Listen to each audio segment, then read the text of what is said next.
Hello everyone. So आज मी तुमच्या पुढे घेऊन आलोय एक रिसेंट पिरियड मधला सगळ्यात जास्त कॉन्ट्रोवर्सी ज्या मूवीने फेस केली अशा मूवीचा रिव्ह्यू. मूवीचं नाव आहे दी ताज स्टोरी. मूवी रिलीज झालेला होता 31 ऑक्टोबर 2025 रोजी.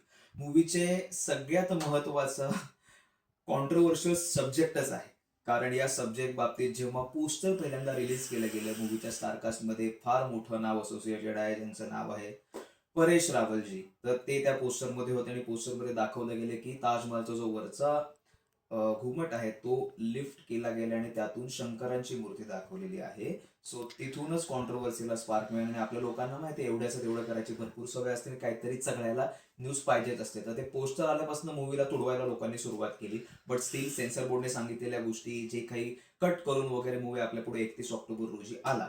आता मूवीच्या स्टोरीमध्ये Paresh Rawal is playing a role of a local tourist guide. जो ताजमहलच्या बाहेर त्याचं पूर्ण आयुष्य त्याने येणाऱ्या टुरिस्टना ताजमहलची माहिती देण्यामध्ये घालवलेलं आहे आणि that is his family business. त्याचे वडील देखील त्याच प्रोफेशनमध्ये होते आणि वडिलांना देखील ताजमहल बाबतीत ज्या काही सो कॉल्ड चुकीच्या गोष्टी माहीत आहेत, समाजामध्ये ज्या गोष्टी प्रचलित आहेत आणि लोक त्या गोष्टी इमॅजिन करून ताजमहल भेट द्यायला येतात, त्या गोष्टी त्याच्या वडिलांनाही पटायच्या आहेत. त्यामुळे त्यांच्या टुरिस्ट ग्रुपने किंवा आय मीन गाईड्सचे जे काही ग्रुप असतात त्यांनी काय केलं, त्याच्या वडिलांना त्यावेळी वाईट टाकलं, त्यांना बहिष्कृत केलं आणि त्यांच्याकडून त्यांचा जॉब देखील हिसकावून घेतला गेला. बट नंतर परेश रावलला जाणवतोय की आपण सगळ्यांच्या विरोधात जाऊन चालणार नाही. So he also is part of the same game being played for years and years.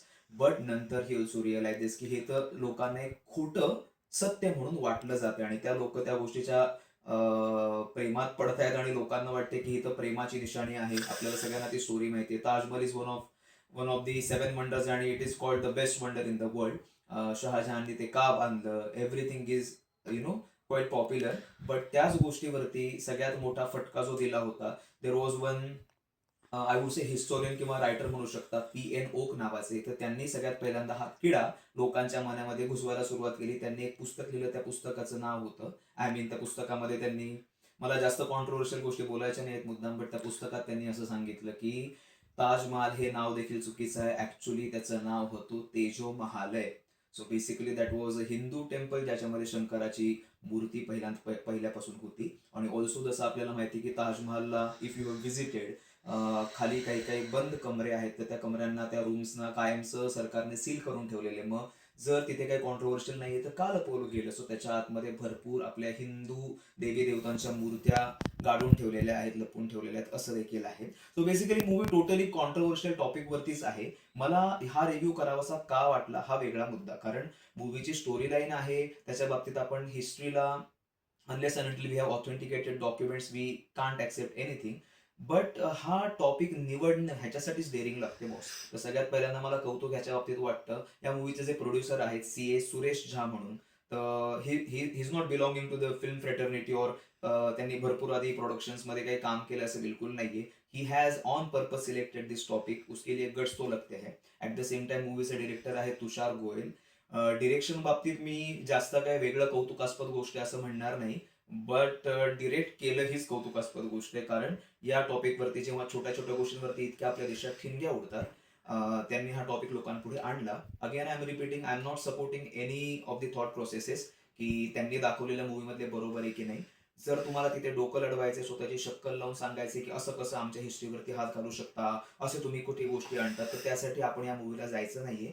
Go it with the open heart and open mind, I would say. गोष्टी आहेत त्या बघा आणि त्याच्यानंतर आपल्याकडे इतिहासात कागदपत्रे, दस्तऐवज सगळं अवेलेबल असतं, त्याने तुमच्या फॅक्ट तुम्ही चेक करू शकता. Then build an opinion about it.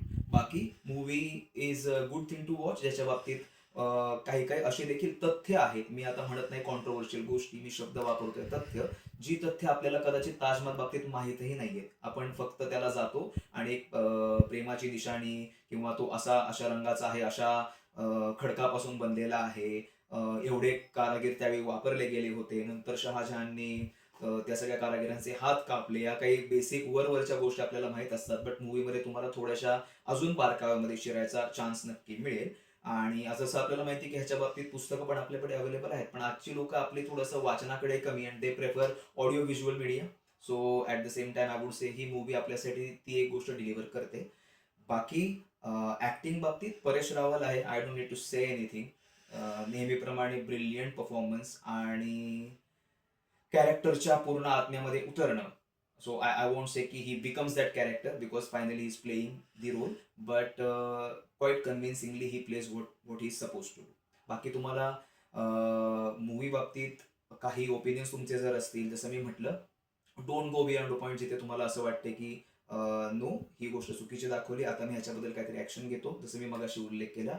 Go consider it as a movie, आणि एक आपल्याला काहीतरी आपल्या सगळ्यांची जी प्रचलित गोष्ट आहे त्याच्याबद्दल काहीतरी नवीन माहिती मिळणार आहे, या एका विचाराने तुम्ही मूवीचा आनंद जरूर घेऊ शकता. अजूनही थिएटरमध्ये अवेलेबल आहे. Almost it's more than a month now. काही काळात OTT वरती अवेलेबल होईल, तेव्हा देखील तुम्ही बघू शकता. बाकी तुम्हाला मूवी रिव्ह्यू कसा वाटला मला जरूर कमेंट सेक्शनमध्ये कळवा. भेटूया पुढच्या रिव्ह्यूमध्ये. टिल देन, धन्यवाद.